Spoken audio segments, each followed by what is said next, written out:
Good morning, everyone. This is Poonam here. Welcome to your SSC class. Dear students, today we will discuss second chapter of economics book, that is people as resource. So first we will discuss about the definition of people as resource.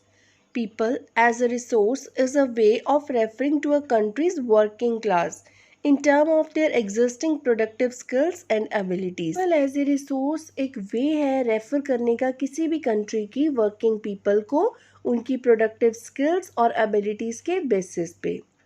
So now we will discuss about the classification of economic activities. We will divide it into three sectors or three activities. First is primary sector, second is secondary sector, third is tertiary sector.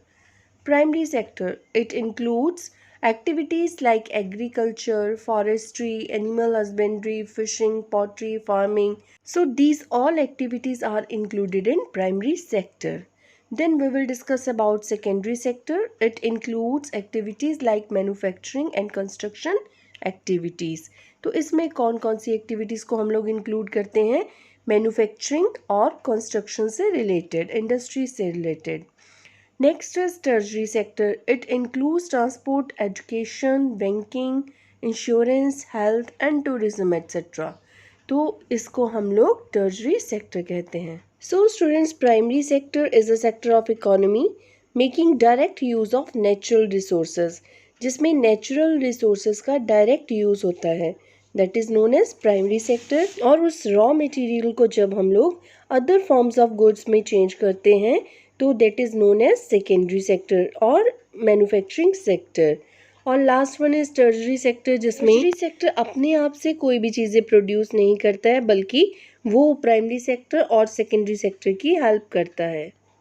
Next topic is economic activities. The activities in the tertiary sector result in the production of goods and services. These activities add value to the national income. So these activities are called economic activities. ये जो economic activities हैं, these are of two types, market activities and non-market activities. First we will discuss market activities.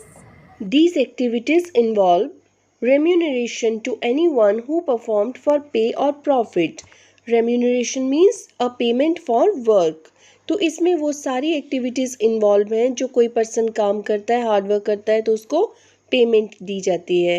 And non market activities, these activities are the production for self consumption. Non market activities में only we will produce for our self consumption, अपने लिए हम लोग चीज़ें grow करते हैं. Our next topic is quality of population. It depends upon the literacy rate and health of a person.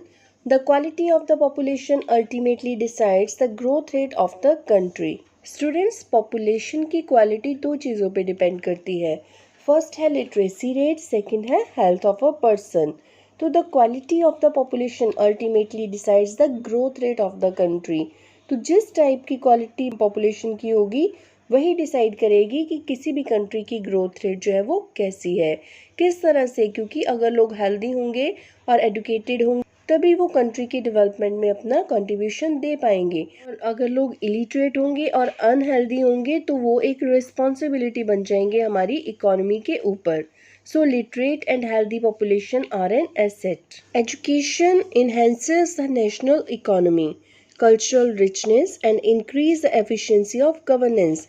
वही कि अगर लोग एजुकेटेड होंगे तो वो कंट्री के नेशनल इकोनॉमी की ग्रोथ में भी कंट्रीब्यूशन करेंगे. The health of a person helps to realise potential and the ability to fight illness.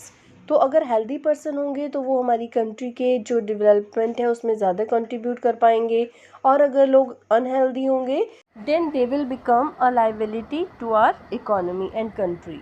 Our next important topic is unemployment. Now, what is this unemployment? When people who are willing to work at the going wages cannot find jobs, that is called unemployment. Means कि जब लोग जो wages fix की गई हैं उनके ऊपर काम करना चाहते हैं बट उनको जॉब्स नहीं मिलती हैं तो वो अनएम्प्लॉयमेंट की सिचुएशन बन जाती है. तो it is also of two types. First is rural unemployment, second is urban unemployment. Rural unemployment जो है that is related to rural areas, जो गांव से रिलेटेड है. It is also of two types. First is seasonal unemployment, second is disguised unemployment. Seasonal unemployment कौन सी हुई अभी? When people are not able to find jobs during some months of the year.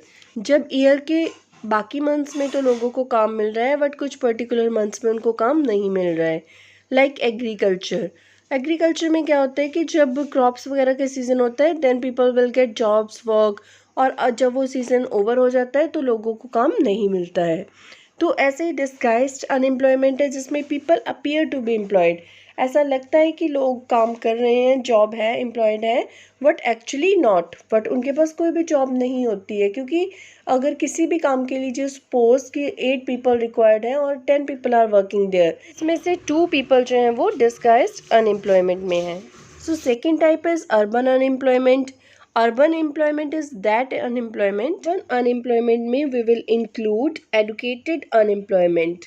Means कि लोग जो हैं वो पढ़े लिखे हैं, they have degrees, graduation degrees, post graduation degrees and other degrees, but they are not able to find the job. So that is called urban unemployment. So what is the result of unemployment? So we will study consequences of unemployment.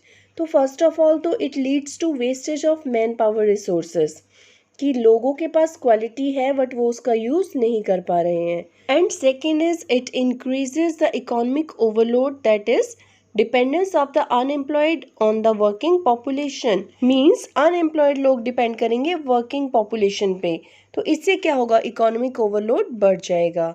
And third is it may lead to social unrest and tension. तो अगर लोगों को employment नहीं मिलेगी, अगर लोग unemployed होंगे तो फिर इससे लोगों में टेंशन बढ़ेगी और प्रॉब्लम्स, बीमारियां और क्राइम्स वगैरह इंक्रीज हो जाएंगे. So that was all about the chapter that we have discussed. Thank you. Have a nice day.